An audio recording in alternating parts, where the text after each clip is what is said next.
Okay, so this is your last video, and for this video, you're going to need this blue paper, and you're going to need a sheet of color paper that you're going to fold in four. We'll talk about that in a second. What you're going to want to do is we think about writing beautifully and complete. And this, what we're going to work for, is how to write complete, how to make sure you've filled in enough details. So we have 5 steps, ironically, to make 4 squares. So let's go and start, and we're going to model this together. You're going to take your paper, and you're going to fold it so that you have 4 squares. You're going to write on only one side, and we'll go to this one as soon as we're done. So when you have your squares, go ahead and number them. 1, 2, 3, 4.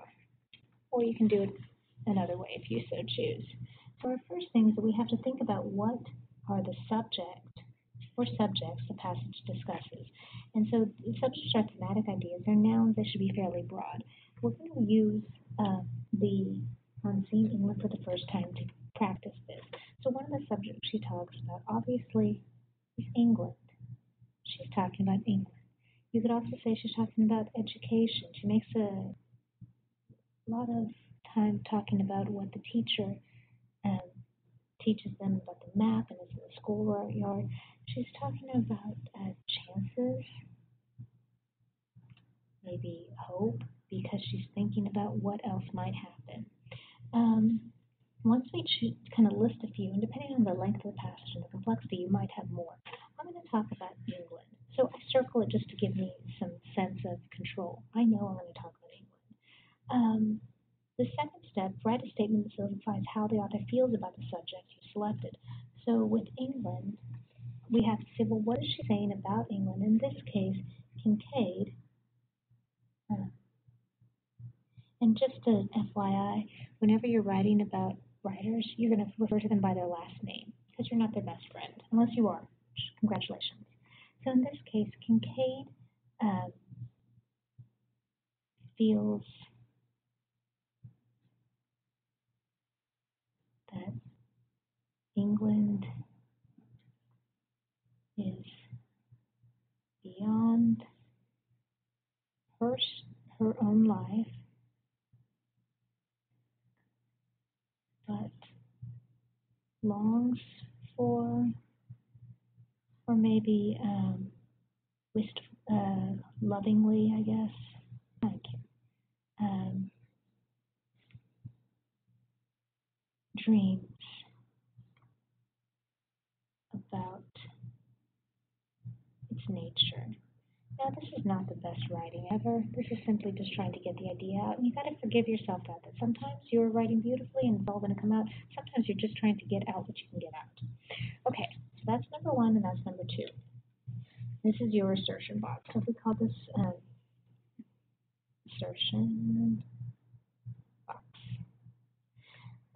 Number 3, and this is the tricky part, because this is where we're looking for stuff that is there. We're going to look for diction. Right now, we're just talking about syntactical elements. So what you do is you put down the word or the phrase, anything that sticks out, you're like, yeah, that's something that I could talk about. And I noticed I made a typo. I used to call it commentary. I'm going to change that.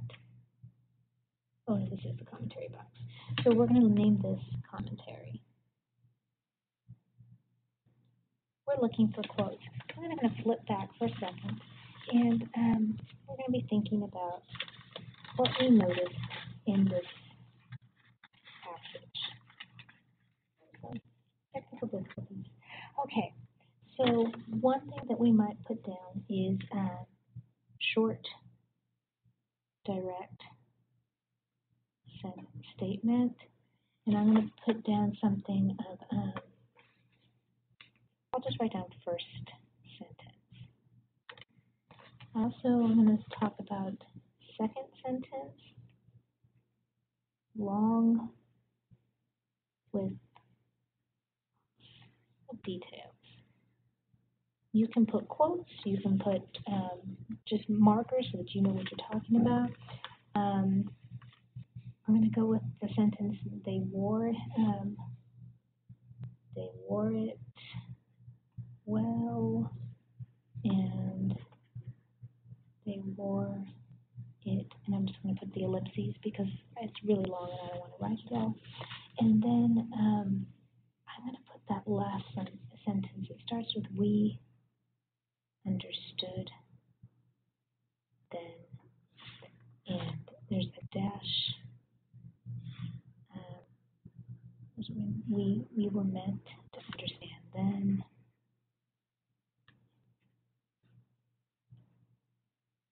And I'm just going to put the ellipses and scan down for timing. So it's given us 1, 2, 3, 4 different sentences.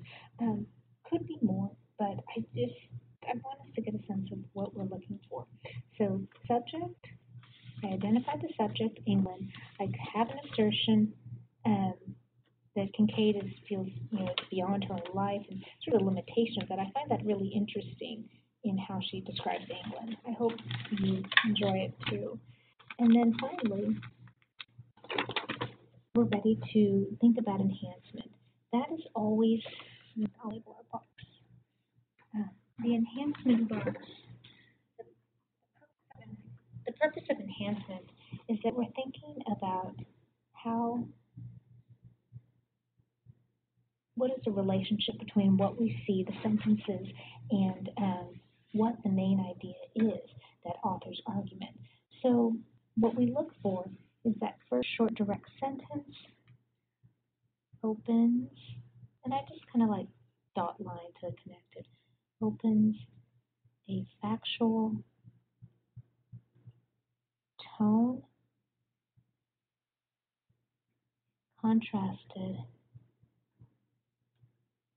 with, I guess we would say that dreamy tone.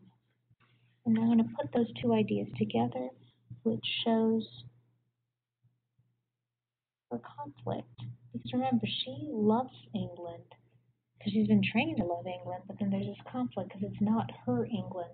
That makes it interesting. I'm also going to then put they wore it, long sentence, and I'm just writing statement, uses counter, meaning opposite, phrasing, which parallels. My symbol for parallels, by the way, from now on, I do 2 lines and an S when I'm taking notes. So if I ever write that, I just mean parallels. For conflict. And then I love the final sentence, and I'm just kind of drawing it over. The final sentence is a long statement with a inserted emphasis on we versus us. We being people like her, and us being England. So parallels also her conflict with otherness. So essentially, that it's almost like a placement that she was forced into this predicament, into not being a part of England. So then when you do that, so the next step, which I don't have on here, but you want to go back and sort of amend your assertion, because this is sort of deductive reasoning. You're getting to the point, and then you're going to have to go back and say, does that still hold true? She feels that England's beyond her own life, and I think it's not so much as a long, wistful, sort of taught appreciation, but struggles with anti-colonialism ideas, because you can definitely see that there's a love, but then there's also a hate. So maybe hate is too strong of a word, but it's kind of there. Okay, so that's Foursquare in a nutshell. I'm going to take this and maybe fold it so that you can kind of glue it down also here. What you would do is you would write your paragraph. The assertion box would be your topic sentence. I'm going to write that down. Actually, I'm going to write it down over here. Topic, sentence. And then the commentary box, you would embed your quotes. And the enhancement box is the analysis. So those are the things that you're going to want to make sure that you're always putting in your paragraph.